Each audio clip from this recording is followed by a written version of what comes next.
The ruins of Duckett's Grove stand silently in the countryside of County Carlow, Ireland, their dark towers rising above the surrounding fields like the remains of a forgotten kingdom. By day, visitors admire the Gothic architecture and the beauty of the abandoned estate, but when darkness falls and mist begins to roll across the grounds, local people tell a very different story. For generations, whispers have circulated about strange sightings near the mansion. Some speak of a ghostly carriage racing through the night, while others claim to have heard the terrifying cry of a banshee echoing across the empty gardens. Whether these stories are merely legends or something far more sinister, no one can say for certain. Yet one thing remains true: few people are willing to stay at Duckett's Grove after midnight.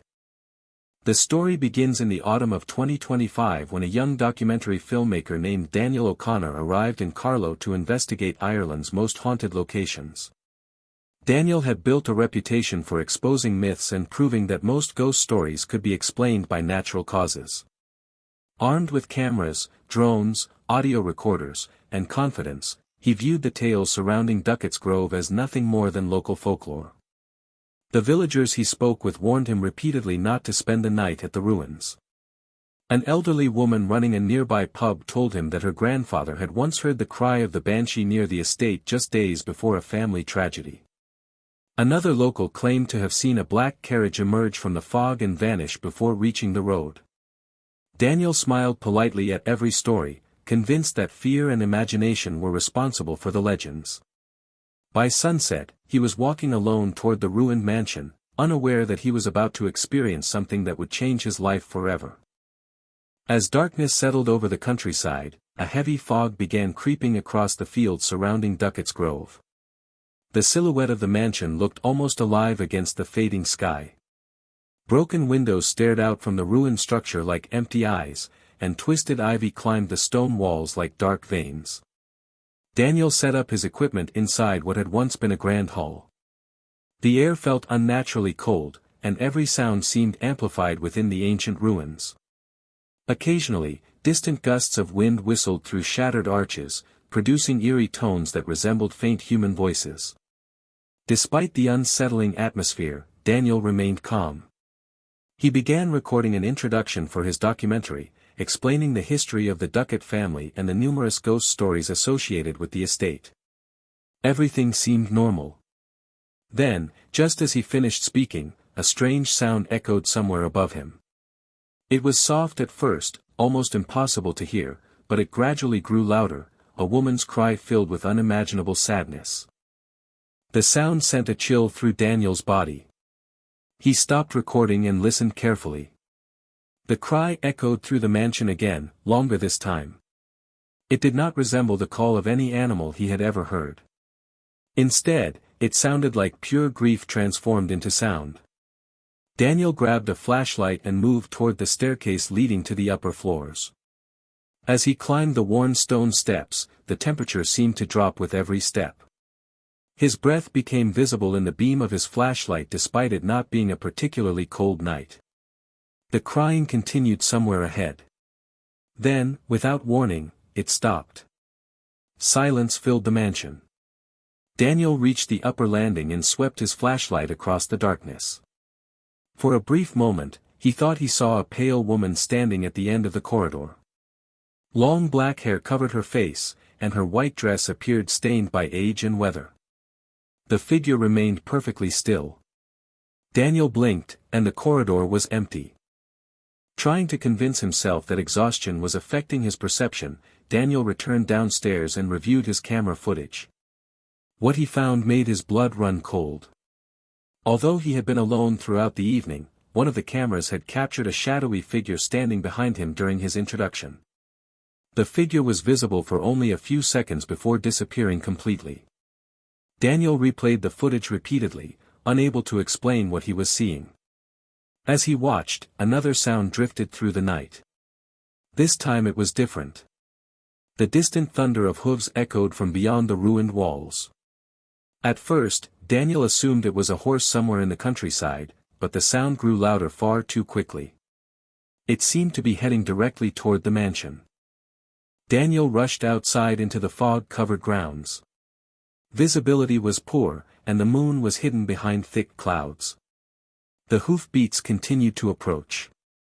Suddenly, a dark shape emerged from the mist. It was a carriage pulled by 4 black horses. The vehicle looked impossibly old, as though it had traveled directly from another century. The horses galloped without making a sound other than the rhythmic impact of their hooves. The coachman sat motionless at the front, his face hidden beneath a wide-brimmed hat. As the carriage passed through the estate, Daniel noticed figures sitting inside. Their faces were pale and expressionless. Their eyes stared straight ahead. None of them moved. None of them blinked. The entire scene felt wrong, like a fragment of the past replaying itself in the darkness. Then, just as suddenly as it had appeared, the carriage dissolved into the fog and vanished. Terrified but unable to leave, Daniel continued his investigation. Around 3 o'clock in the morning, he noticed something unusual near the center of the ruins. A faint light glowed from a section of the mansion that had supposedly collapsed decades earlier. Drawn by curiosity, he followed the light through broken corridors and over piles of stone. Eventually he discovered a hidden doorway partially concealed behind fallen debris. Beyond it lay a narrow staircase descending beneath the mansion. The air growing colder with every step, Daniel descended into the darkness. At the bottom he found a forgotten chamber lined with portraits of the Duckett family. Dust covered every surface, yet the portraits appeared strangely untouched by time. As his flashlight passed over them, Daniel realized that the painted eyes seemed to be following his movements. Then he heard it again, the Banshee's scream. This time it erupted from directly behind him. The sound was so loud and so filled with sorrow that he dropped his flashlight. Darkness swallowed the chamber. Panic surged through him. In that moment, another sound emerged from the shadows. Footsteps. Slow. Deliberate. Something was moving in the darkness. Daniel scrambled for his flashlight and pointed it toward the source of the noise. Standing at the far end of the chamber was a pale woman dressed in white. Her eyes were entirely black. Her face was twisted with grief. She opened her mouth and released another horrifying scream. The force of the sound seemed to shake the walls themselves. Daniel ran. He sprinted up the staircase and through the ruined mansion as the screams echoed behind him. The fog outside appeared thicker than ever. Shapes moved within it. Shadowy figures watched silently from the gardens. The phantom carriage returned, racing across the grounds as though pursuing him. The Banshee's cries echoed from every direction. Daniel reached his vehicle and drove away without looking back. As dawn approached, he finally escaped the estate and returned to the village. Shaken and exhausted, he reviewed the footage he had captured throughout the night. To his horror, every camera had recorded the same pale woman standing nearby at various moments. Some recordings even showed her directly behind him, only a few feet away. Daniel never returned to Duckett's Grove. The documentary was never released. Friends later claimed he became obsessed with the footage and refused to discuss what happened that night.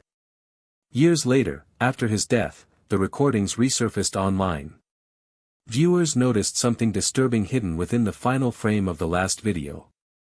Standing beside Daniel's car as he drove away was the pale woman in white.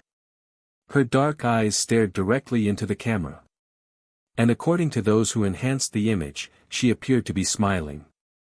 To this day, visitors to Duckett's Grove continue reporting strange cries in the darkness and sightings of a phantom carriage crossing the grounds.